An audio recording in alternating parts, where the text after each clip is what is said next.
You know what you're going to do the next day? It's pre-planned? Yes. Okay. Yes. Okay. It's always the same thing. You're not building it on the fly? No, nothing's Okay. on the fly.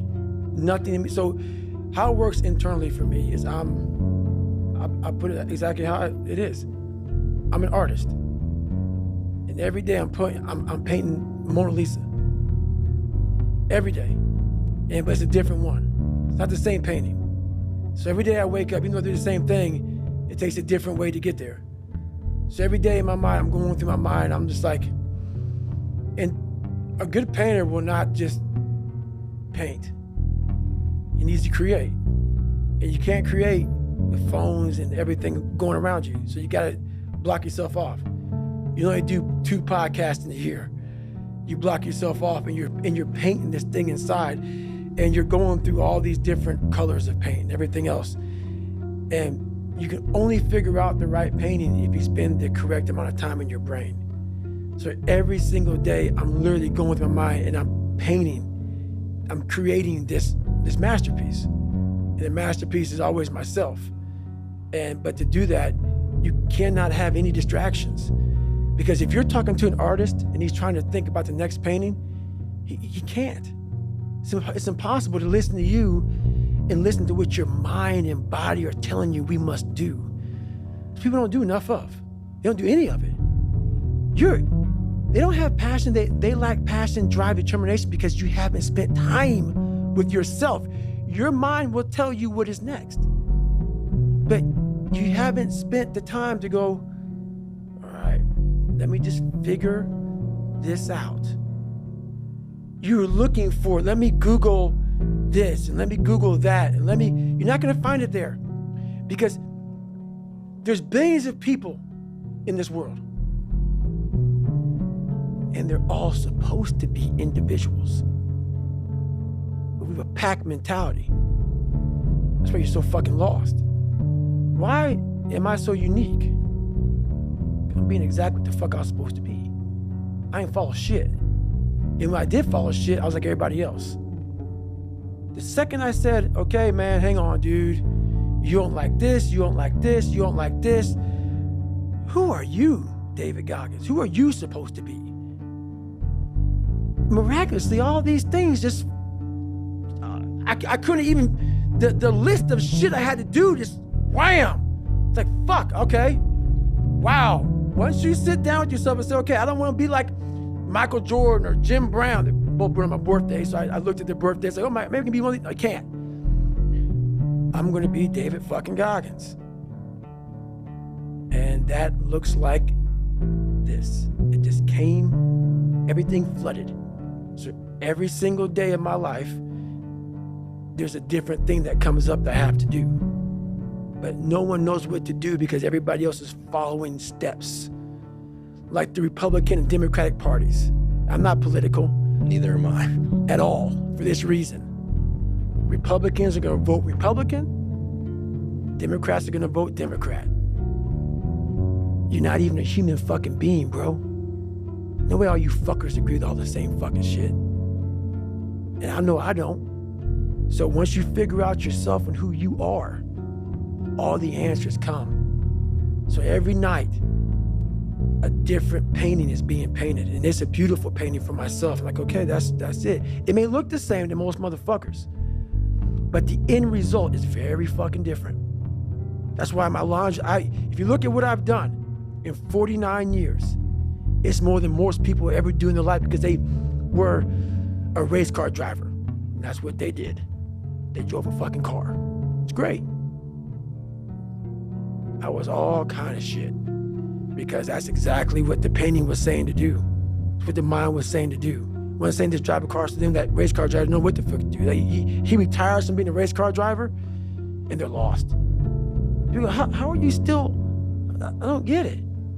Dude, you're never gonna fill your list, but you just never found your list because it never was presented in front of you because your head was cluttered with shit. Because you never just stopped for lots of minutes, lots of years, and just said, all right, it's me and you. Let it go. And it just, bam, it's right there. It's right there. Your biggest enemy, the most important conversation you will ever have in your fucking life is the one you have with yourself. You wake up with it, you walk around with it, you go to bed with it. Eventually, you're gonna act on it, whether you're good or bad. You have to. That's why the whole thing about this book I have, it's about you. It is about you. It's strictly about you finding who you are. So many people die, live 100 years, never fucking know who they are. Never know who they are. You have to look in that mirror and know there's so much more in here, man. Because I can literally right now be a 300-pound guy spraying for cockroaches still to this day. If I did not look in that mirror and say, there has to be more to this. This can't be it. And then willing to go into it, dive deep into it, and give all I have to find it. So that's what all that's about. In all that you've done and all that you've been through, help me understand, when you were given you did not have a happy childhood, I think that would be very fair to say. When you were given the VFW award recently, and you were listening to people that had impacted you, and you got to your mom, you couldn't even speak. Yeah, it almost chokes me up now. So I got the VFW award for the Americanism Award for military service and giving back. I'm as human can be. That's why what you see is what you get. At that moment when I was giving my speech, and I thanked my uncle for being there, and I got to my mom, it wasn't just about her.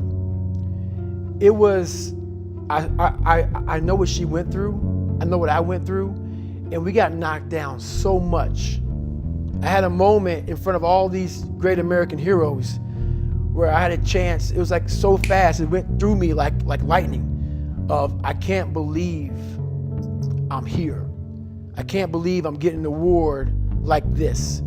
That kid who was in the fetal position the majority of his life.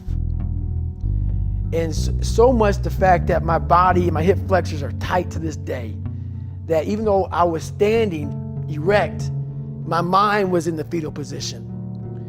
And when I looked out amongst all those people, it was a sense of pride that I can't even explain.